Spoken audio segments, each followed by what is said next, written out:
सुस्वागतम सुस्वागतम सुस्वागतम।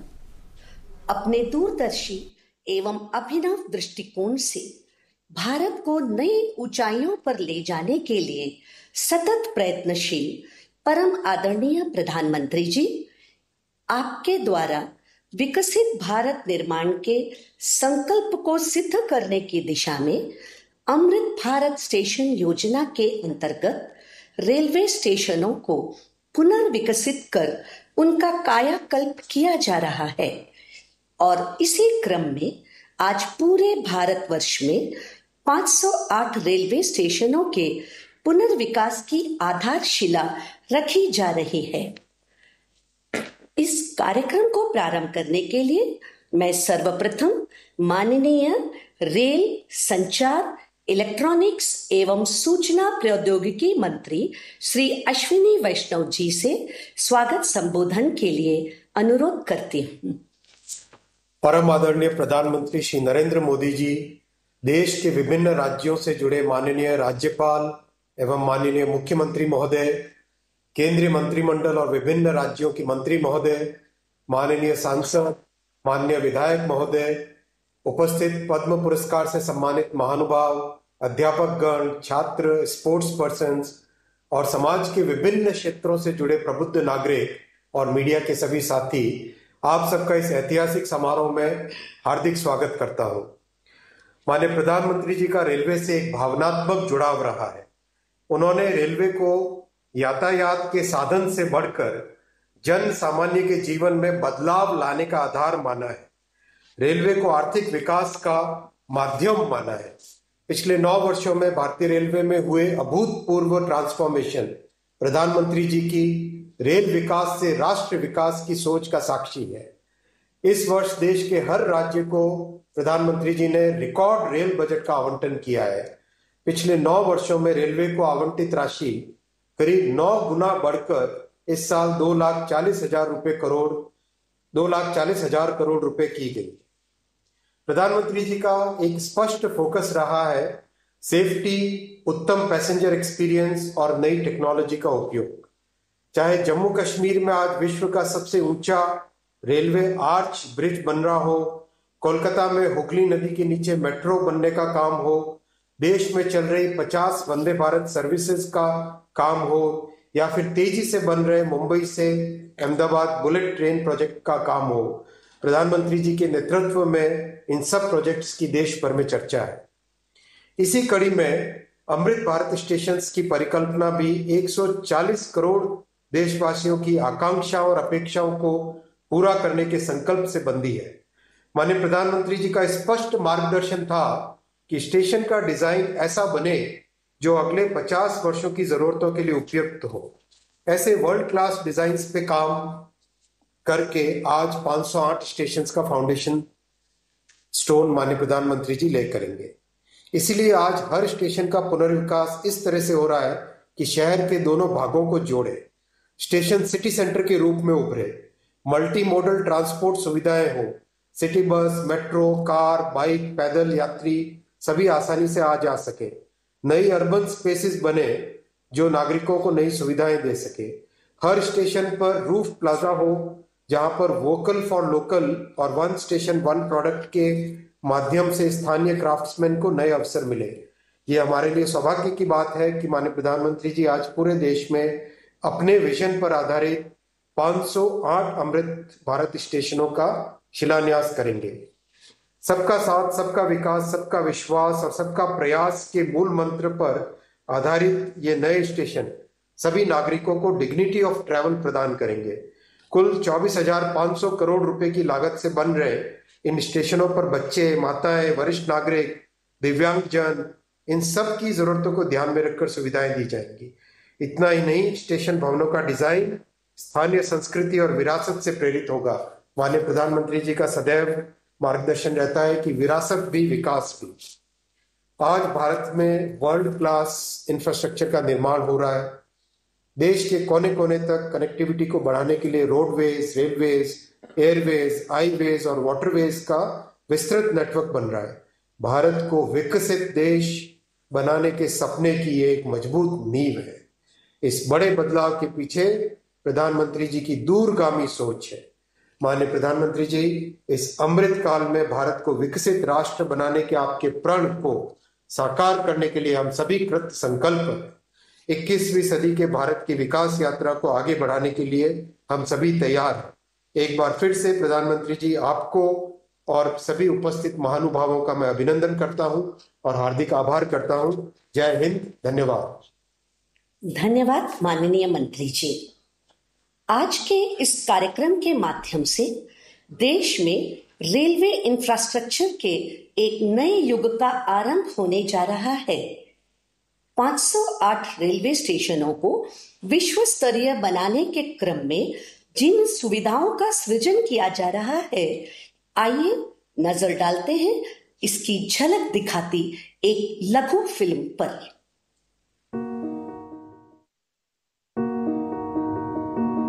मैं भारत का रेलवे स्टेशन, गरीब, मिडिल क्लास, साधारण लोग मेरे मेहमान होते हैं।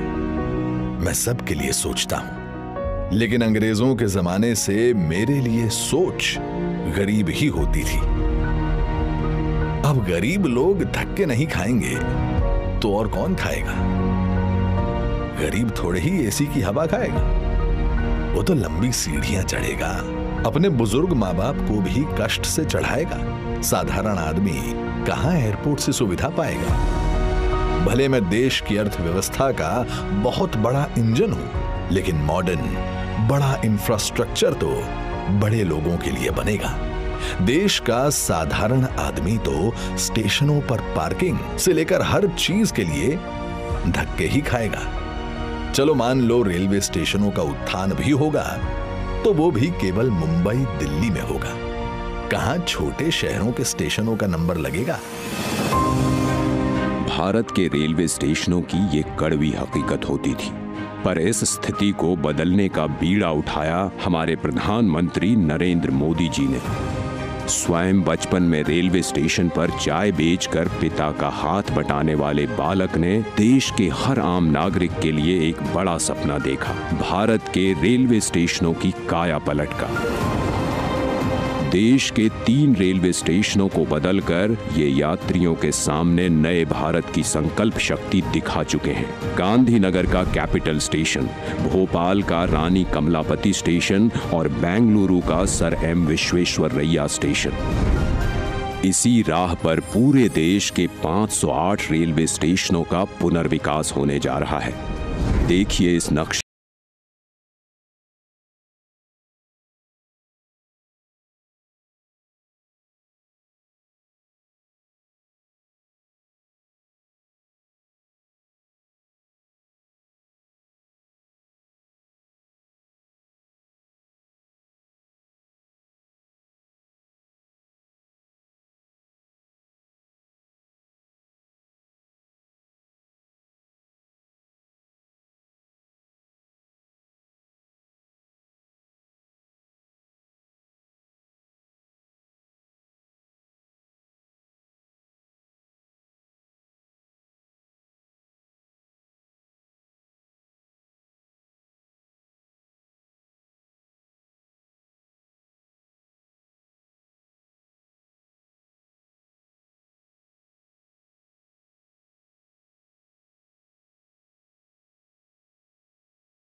जी ने अमृत काल में नए भारत के सपने को नाम दिया है अमृत भारत स्टेशन।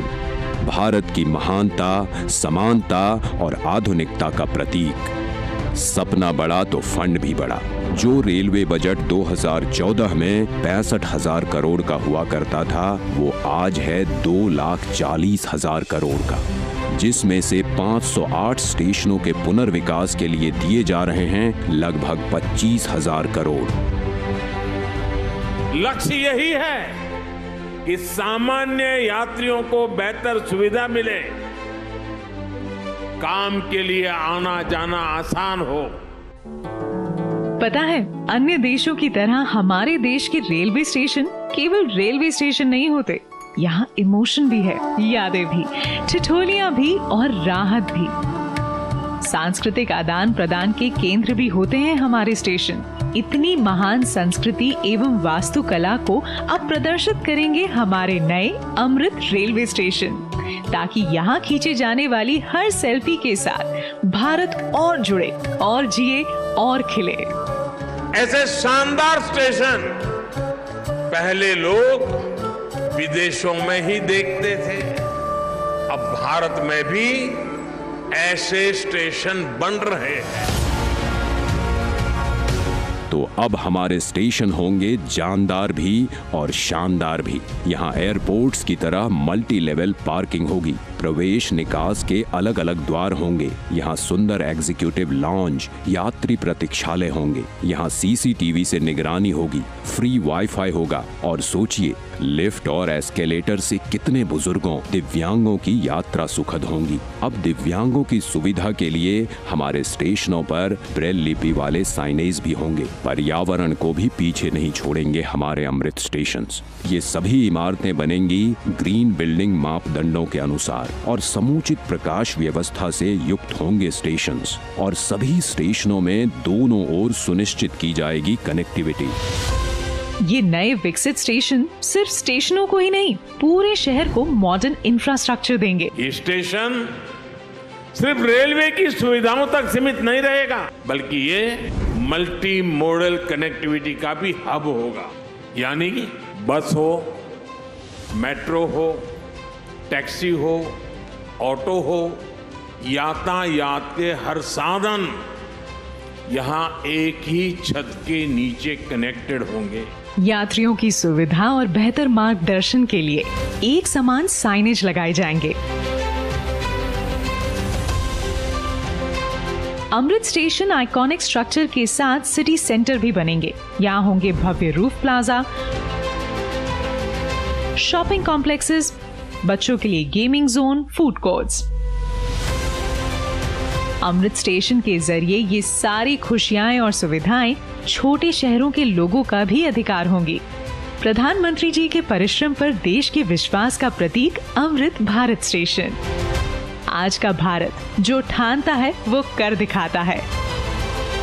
उस आत्मविश्वास का प्रतीक अमृत भारत स्टेशन, भारत की महानता, समानता और आधुनिकता का प्रतीक अमृत भारत स्टेशन। जय हिंद।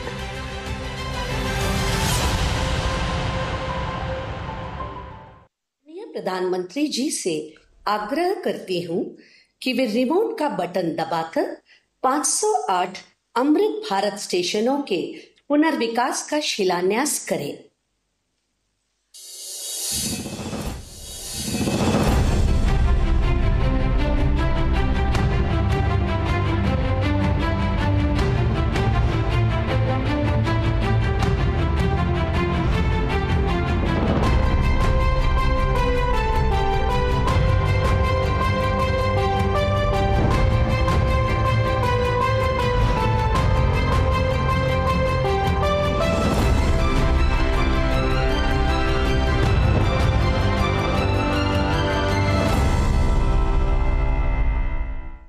मैं आदरणीय प्रधानमंत्री जी से विनम्र निवेदन करती हूं कि इस ऐतिहासिक अवसर पर अपने प्रेरणादायी उद्बोधन से हम सभी का मार्गदर्शन करें।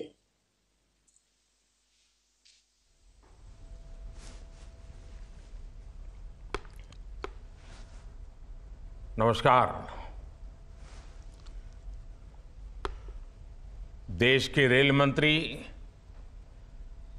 श्री अश्विनी वैष्णव जी कार्यक्रम में देश के कोने कोने से जुड़े केंद्रीय मंत्रिमंडल के अन्य सदस्य, विभिन्न राज्यों के गवर्नर, मुख्यमंत्रीगण, राज्य मंत्रिमंडल के मंत्रीश्री, सांसदगण, विधायकगण, अन्य सभी महानुभाव और मेरे प्यारे भाइयों और बहनों, विकसित होने के लक्ष्य की तरफ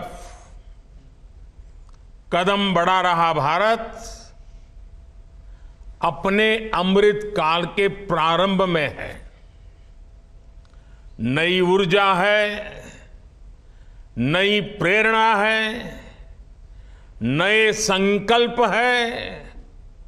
इसी आलोक में आज भारतीय रेल के इतिहास में भी एक नए अध्याय की शुरुआत हो रही है। भारत के करीब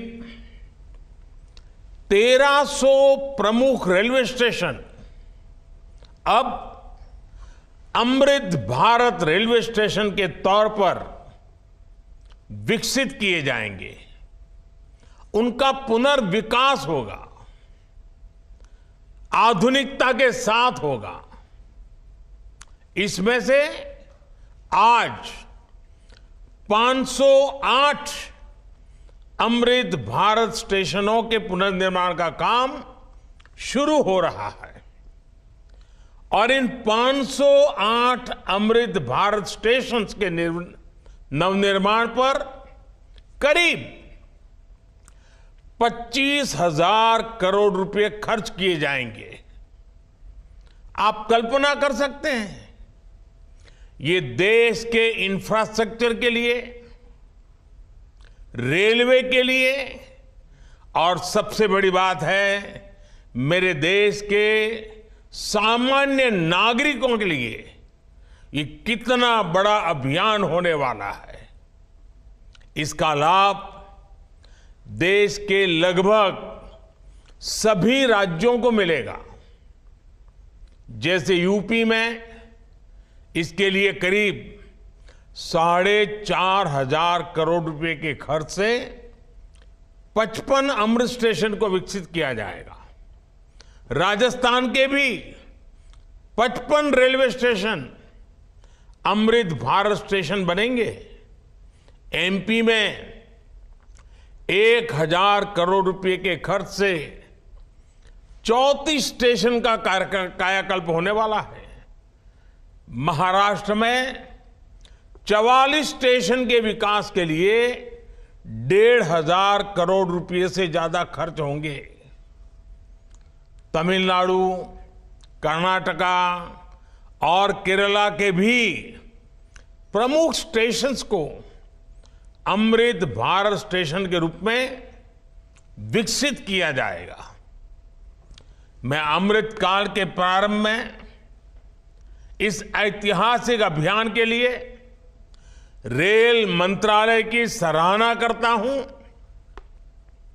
और सभी देशवासियों को बधाई देता हूं। साथियों, आज पूरी दुनिया की दृष्टि भारत पर है। वैश्विक स्तर पर भारत की साख बढ़ी है। भारत को लेकर दुनिया का रवैया बदला है और इसकी दो प्रमुख बातें हैं, दो मुख्य वजह हैं। पहली,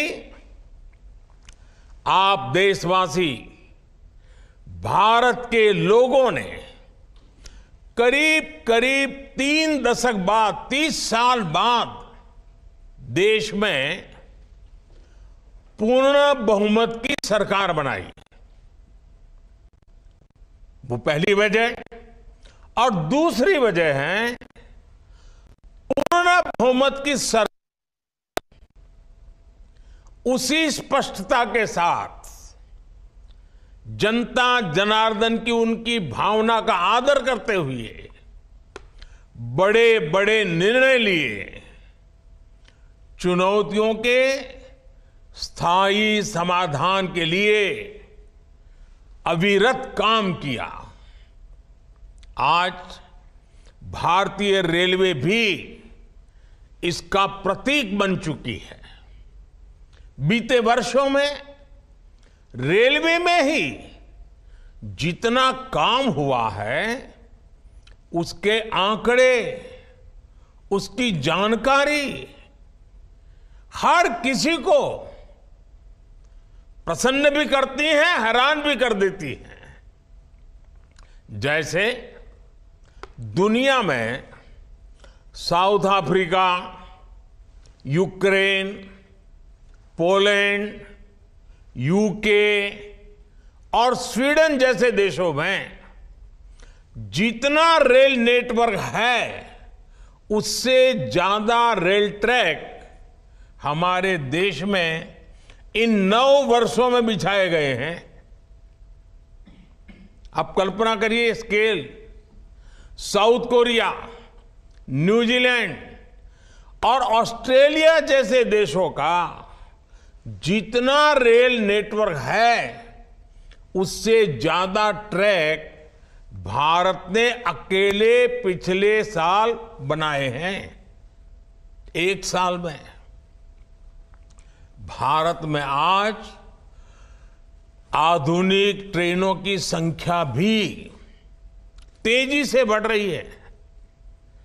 आज देश का लक्ष्य है कि रेलवे की यात्रा हर यात्री के लिए, हर नागरिक के लिए सुलभ भी हो और सुखद भी हो। अब ट्रेन से लेकर स्टेशन तक आपको एक बेहतर, एक उम्दा से उम्दा एक्सपीरियंस देने का प्रयास है।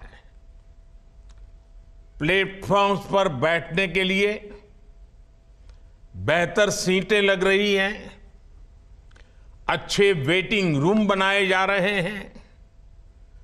आज देश के हजारों रेलवे स्टेशनों पर मुफ्त वाईफाई की सुविधा है। हमने देखा है इस मुफ्त इंटरनेट का कितने ही युवाओं ने लाभ उठाया है। पढ़ाई करके वो अब बहुत कुछ अपने जीवन में सिद्धियां प्राप्त कर चुके हैं। साथियों, ये इतनी बड़ी सिद्धियां हैं, जिस प्रकार से रेलवे में काम हुआ है, किसी भी पीएम का मन कर जाएगा कि इनका जिक्र 15 अगस्त को लाल किले से करें। और जब 15 अगस्त सामने है तो मन बहुत ही लालायित होता है कि उसी दिन इसकी चर्चा करूं। लेकिन आज ये इतना विराट आयोजन हो रहा है, देश के कोने कोने से लोग जुड़े हैं, इसलिए मैं अभी ही इस बात पर इतने विस्तार से चर्चा कर रहा हूं। साथियों, रेलवे को हमारे देश की लाइफलाइन कहा जाता है, लेकिन इसके साथ ही हमारे शहरों की पहचान भी शहर के रेलवे स्टेशन से जुड़ी होती है। समय के साथ ये रेलवे स्टेशन अब हार्ट ऑफ द सिटी बन गए हैं। शहर की सारी प्रमुख गतिविधियां रेलवे स्टेशनों के आसपास ही होती हैं। इसलिए आज बहुत आवश्यक है कि हमारे रेलवे स्टेशनों को नए आधुनिक स्वरूप में ढाला जाए। रेलवे की जगह का ऑप्टिमम यूटिलाइजेशन किया जाए। साथियों, जब देश में इतने सारे नए आधुनिक स्टेशन बनेंगे तो उससे विकास को लेकर एक नया माहौल भी बनेगा। देसी विदेशी कोई भी पर्यटक जब ट्रेन से इन आधुनिक स्टेशनों पर पहुंचेगा तो राज्य की, आपके शहर की पहली तस्वीर उसे जरूर प्रभावित करेगी, वो यादगार बन जाती है।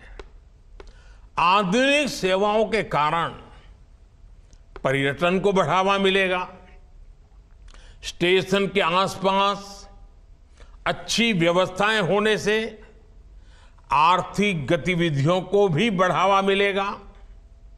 सरकार ने स्टेशनों को शहर और राज्यों की पहचान से जोड़ने के लिए वन स्टेशन वन प्रोडक्ट योजना भी शुरू की है।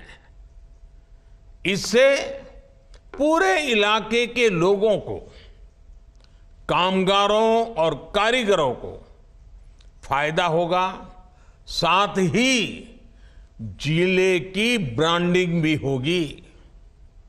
साथियों, आजादी के अमृत काल में देश ने अपनी विरासत पर गर्व का भी संकल्प लिया है।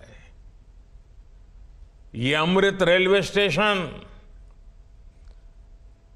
उसके भी प्रतीक बनेंगे, हमें गर्व से भर देंगे।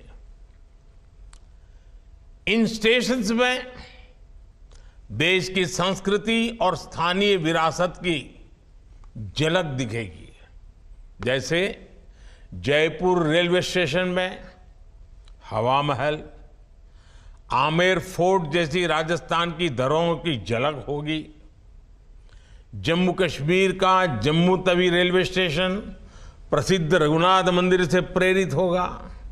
नागालैंड के दिमापुर स्टेशन पर वहां की 16 जनजातियों की लोकल वास्तुकला दिखाई देगी।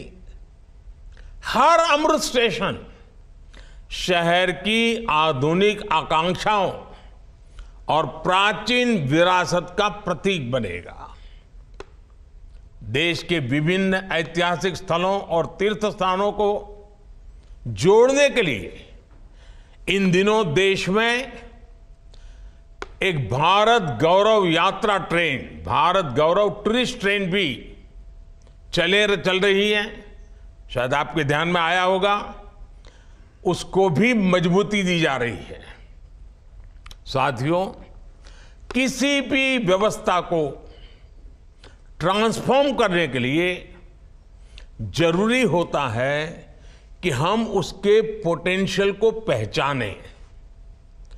भारतीय रेल में तो ग्रोथ को रफ्तार देने का अपार पोटेंशियल है। इसी सोच के साथ बीते 9 वर्षों में हमने रेलवे में रिकॉर्ड इन्वेस्टमेंट किया है। इस साल के रेलवे को 2.5 लाख करोड़ रुपए से ज्यादा का बजट दिया गया है। ये बजट 2014 की तुलना में 5 गुना ज्यादा है। आज एक होलिस्टिक सोच के साथ रेलवे के समग्र विकास के लिए काम हो रहा है। इन 9 वर्षों में लोकोमोटिव्स उत्पादन में भी 9 गुना की वृद्धि हुई है। आज देश में पहले की अपेक्षा 13 गुना ज्यादा HLB कोच बन रहे हैं। साथियों, नॉर्थ ईस्ट में रेलवे के विस्तार को भी हमारी सरकार ने प्राथमिकता दी है। रेलवे लाइनों का दोहरीकरण हो, गेज परिवर्तन हो, इलेक्ट्रिफिकेशन हो, नए रूट्स का निर्माण हो, इस पर तेजी से काम किया जा रहा है। जल्द ही पूर्वोत्तर के सभी राज्यों की राजधानियां रेलवे नेटवर्क से जुड़ जाएगी। नागालैंड में 100 साल बाद दूसरा रेलवे स्टेशन बना है। नॉर्थ ईस्ट में नई रेल लाइनों की कमीशनिंग भी पहले के मुकाबले 3 गुना ज्यादा हो रही है। साथियों, पिछले 9 वर्षों में 2200 किलोमीटर डेडिकेटेड फ्रेट कॉरिडोर भी बनाए गए हैं। इसकी वजह से माल गाड़ियों के ट्रेवल टाइम में काफी कमी आई है। दिल्ली एनसीआर से वेस्टर्न पोर्ट तक, चाहे गुजरात के समुद्री तट हो या महाराष्ट्र का समुद्री तट हो, पहले से जो सामान ट्रेन से पहुंचाने में एवरेज औसतन 72 घंटे लगते थे, आज वही लगेज, वही सामान, वही गुड्स 24 घंटे में पहुंच जाता है। ऐसे ही दूसरे रूट्स पर भी टाइम में 40% की कमी आई है। ट्रैवल टाइम में कमी आने का मतलब है कि मालगाड़ियों की गति बढ़ी है और सामान भी अब ज्यादा तेजी से पहुंच रहा है। इसका बड़ा लाभ हमारे उद्यमियों, कारोबारियों और खास करके हमारे किसान भाई बहनों को हो रहा है। हमारी फल सब्जियां अब ज्यादा तेजी से देश के एक कोने से दूसरे कोने तक जा रही है। जब देश में इस तरह का ट्रांसपोर्टेशन तेज होगा तो उतनी ही तेजी से भारत के जो उत्पाद है, हमारे छोटे मोटे कारीगर, हमारे लघु उद्योग जो कुछ भी उत्पादन करते हैं, वो सामान विश्व बाजार में भी तेजी से पहुंचेगा। साथियों, आप सभी ने देखा है कि पहले रेलवे ओवरब्रिज का कम होने के कारण कितनी दिक्कतें आती थी। 2014 से पहले देश में 6000 से भी कम रेलवे ओवरब्रिज और अंडरब्रिज थे। आज ओवरब्रिज और अंडरब्रिज की ये संख्या 10,000 से ज्यादा हो गई है। देश में बड़ी लाइन पर मानव रहित क्रॉसिंग की संख्या भी शून्य हो चुकी है। रेलवे और रेलवे प्लेटफॉर्म पर यात्री सुविधाओं के निर्माण में आज बुजुर्गों की, दिव्यांगजनों की जरूरतों का विशेष ध्यान रखा जा रहा है। साथियों, हमारा जोर भारतीय रेलवे को आधुनिक बनाने के साथ ही पर्यावरण फ्रेंडली बनाने पर भी है। बहुत जल्द भारत के 100% रेल ट्रैक्स इलेक्ट्रिफाइड होने जा रहे हैं, यानी कुछ ही वर्षों में भारत की सारी ट्रेनें सिर्फ बिजली से चला करेगी। इससे पर्यावरण की कितनी बड़ी मदद होगी, आप अंदाजा लगा सकते हैं। 9 वर्षों में सोलर पैनल से बिजली बनाने वाले रेलवे स्टेशनों की संख्या भी 1200 से ज्यादा हो गई है। लक्ष्य यही है कि आने वाले समय में सभी स्टेशन ग्रीन एनर्जी बनाएं। हमारी ट्रेनों के करीब करीब 70,000 डिब्बे, 70,000 कोचेज में एलईडी लाइट्स लगाई जा चुकी हैं। ट्रेनों में बायो टॉयलेट्स की संख्या भी 2014 के मुकाबले अब 28 गुना ज्यादा हो गई है। ये जितने अमृत स्टेशन बनेंगे, ये भी ग्रीन बिल्डिंग्स के मानकों को पूरा करेंगे। 2030 तक भारत एक ऐसा देश होगा जिसकी रेलवे नेट जीरो एमिशन पर चलेगी। साथियों, रेल ने दशकों से हमें अपनों से मिलने का बहुत बड़ा अभियान चलाया है, काम किया है। एक प्रकार से देश को जोड़ने का भी काम किया है। अब ये हमारी जिम्मेदारी है कि हम रेल को एक बेहतर पहचान और आधुनिक भविष्य से जोड़ें और रेल की रक्षा, व्यवस्थाओं की रक्षा, सुविधाओं की रक्षा, स्वच्छता की रक्षा, एक नागरिक के नाते उस कर्तव्य को हमें निभाना।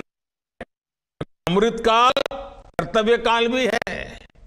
लेकिन साथियों, कुछ बातें जब हम देखते हैं तो मन को पीड़ा भी होती है। दुर्भाग्य से हमारे देश में विपक्ष का एक धड़ा आज भी पुराने ढर्रे पर चल रहा है। वो आज भी खुद तो कुछ करेंगे नहीं और किसी को करने भी न देंगे, न काम करेंगे न करने देंगे। ये रवैये पर अड़े हुए हैं। देश ने आज की और भविष्य की जरूरतों की चिंता करते हुए संसद की आधुनिक इमारत बनवाई। संसद देश के लोकतंत्र की प्रतीक होती है। उसमें पक्ष विपक्ष सबका प्रतिनिधित्व होता है। लेकिन विपक्ष के इस धड़े ने संसद की नई इमारत का भी विरोध किया। हमने कर्तव्य पथ का विकास किया तो उसका भी विरोध किया गया। इन लोगों ने 70 साल तक देश के वीर शहीदों के लिए वॉर मेमोरियल तक नहीं बनाया। जब हमने नेशनल वॉर मेमोरियल बनाया, उसका निर्माण किया, तो इसकी भी सरेआम आलोचना करते उनको शर्म नहीं आई। सरदार वल्लभ भाई पटेल का स्टैच्यू ऑफ यूनिटी आज दुनिया की सबसे बड़ी मूर्ति है। हर हिंदुस्तानी को गर्व होता है। और कुछ राजनीतिक दल चुनाव के समय तो सरदार साहब को याद कर लेते हैं, लेकिन आज तक इनका एक भी बड़ा नेता स्टैच्यू ऑफ यूनिटी में जाकर के सरदार साहब की इस भव्य प्रतिमा के न दर्शन किए न उन्हें नमन किया है। लेकिन साथियों, हमने देश के विकास को इस सकारात्मक राजनीति से आगे बढ़ाने का फैसला किया है और इसलिए नकारात्मक राजनीति से ऊपर उठकर सकारात्मक राजनीति के मार्ग पर एक मिशन के रूप में हम चल रहे हैं। किस राज्य में किसकी सरकार है, कहां किसका वोट बैंक है, इस सब से ऊपर उठकर हम पूरे देश में विकास को सर्वोच्च प्राथमिकता दे रहे हैं। सबका साथ सबका विकास, ये धरती पर चरितार्थ करने के लिए जी जान से जुटे हैं। साथियों, पिछले वर्षों में रेलवे युवाओं को जॉब देने का भी बहुत बड़ा जरिया बनी है। करीब 1.5 लाख से ज्यादा युवाओं को अकेले रेलवे में पक्की नौकरी मिली है। इसी तरह इंफ्रास्ट्रक्चर पर लाखों करोड़ के निवेश से लाखों युवाओं को रोजगार मिल रहा है।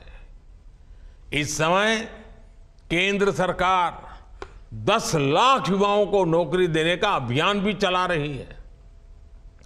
रोजगार मेलों में लगातार युवाओं को नियुक्ति पत्र मिल रहे हैं। ये बदलते भारत की वो तस्वीर है जिसमें विकास युवाओं को नए अवसर दे रहा है और युवा विकास को नए पंख लगा रहे हैं। साथियों, आज इस कार्यक्रम में बहुत सारे स्वतंत्रता सेना भी हमें आशीर्वाद देने के लिए उपस्थित है। कई पद्म सम्मान प्राप्त महानुभाव भी इस कार्यक्रम की शोभा बढ़ा रहे हैं। हर भारतीय के लिए अगस्त महीना बहुत विशेष महीना होता है। ये महीना क्रांति का महीना है, कृतज्ञता का महीना है, कर्तव्य भावना का माह है। अगस्त में कितने ही ऐतिहासिक दिवस आते हैं जिन्होंने भारत के इतिहास को नई दिशा दी और आज भी हमें प्रेरित करते हैं। कल 7 अगस्त को पूरा देश स्वदेशी आंदोलन को समर्पित नेशनल हैंडलूम डे मनाएगा। 7 अगस्त की ये तारीख हर भारतीय के लिए वोकल फॉर लोकल होने के संकल्प को दोहराने का दिन है। कुछ ही दिनों बाद गणेश चतुर्थी का पवित्र पर्व भी आने वाला है। हमें अभी से इको फ्रेंडली गणेश चतुर्थी की तरफ जाना है। हम कोशिश करें कि गणपति बप्पा की प्रतिमाएं इको फ्रेंडली मटेरियल्स की बनी हो। ये वर्ष हमारे स्थानीय कारीगरों, हमारे हस्तशिल्पियों और हमारे छोटे उद्यमियों के बनाए उत्पादों को खरीदने की प्रेरणा देता है। साथियों, 7 तारीख के एक दिन बाद 9 अगस्त आ रही है। 9 अगस्त वो तारीख है जब ऐतिहासिक क्विट इंडिया मूवमेंट की शुरुआत हुई थी। महात्मा गांधी ने मंत्र दिया था और क्विट इंडिया मूवमेंट ने स्वतंत्रता की तरफ भारत के कदमों में नई ऊर्जा पैदा कर दी थी। इसी से प्रेरित होकर आज पूरा देश हर बुराई के लिए कह रहा है क्विट इंडिया। चारों तरफ एक ही गूंज है, करप्शन क्विट इंडिया, यानी भ्रष्टाचार इंडिया छोड़ो, डायनेस्टी क्विट इंडिया, यानी परिवारवाद इंडिया छोड़ो, अपीजमेंट क्विट इंडिया, यानी तुष्टीकरण इंडिया छोड़ो। साथियों, उसके बाद 15 अगस्त की पूर्व संध्या 14 अगस्त का विभाजन विभीषिका स्मरण दिवस, जब मां भारती के 2 टुकड़े हो गए थे। एक ऐसा दिन है जो हर भारतीय की आंखों को नम कर देता है। ये उन अनगिनत लोगों को याद करने का दिन है जिन्होंने भारत के बंटवारे की बड़ी कीमत चुकाई। ये उन परिवारों के प्रति एकजुटता को दिखाने का, जिन्होंने अपना सब कुछ खो दिया और फिर भी साहस के साथ मां भारती के लिए अपनी श्रद्धा को लेते हुए जीवन को पटरी पर लेने के लिए जूझते रहे। आज ये अपने परिवार, अपने देश के हित में, देश के विकास में महत्वपूर्ण योगदान दे रहे हैं। और साथियों, 14 अगस्त विभाजन विभीषिका दिवस, मां भारती के टुकड़ों का वो दिन हमें भविष्य में मां भारती को एक रखने की जिम्मेवारी भी देता है। अब इस देश को किसी भी तरह से कोई नुकसान न हो पाए, ये संकल्प करने का समय भी ये विभाजन विभीषिका दिवस 14 अगस्त है। साथियों, देश का हर बच्चा, बुजुर्ग, सब कोई 15 अगस्त का इंतजार करता है। और हमारा 15 अगस्त, हमारा स्वतंत्रता दिवस, हमारे तिरंगे और हमारे राष्ट्र की प्रगति के प्रति हमारी प्रतिबद्धता को दोहराने का समय है। पिछले साल की तरह ही इस बार भी हमें हर घर तिरंगा फहराना है। हर घर तिरंगा, हर दिल तिरंगा, हर मन तिरंगा, हर मकसद तिरंगा, हर सपना तिरंगा, हर संकल्प तिरंगा। मैं देख रहा हूं कि अनेक साथी आजकल सोशल मीडिया पर अपनी तिरंगे वाली डीपी अपडेट कर रहे हैं। हर घर तिरंगा के उद्घोष के साथ फ्लैग मार्च भी निकाल रहे हैं।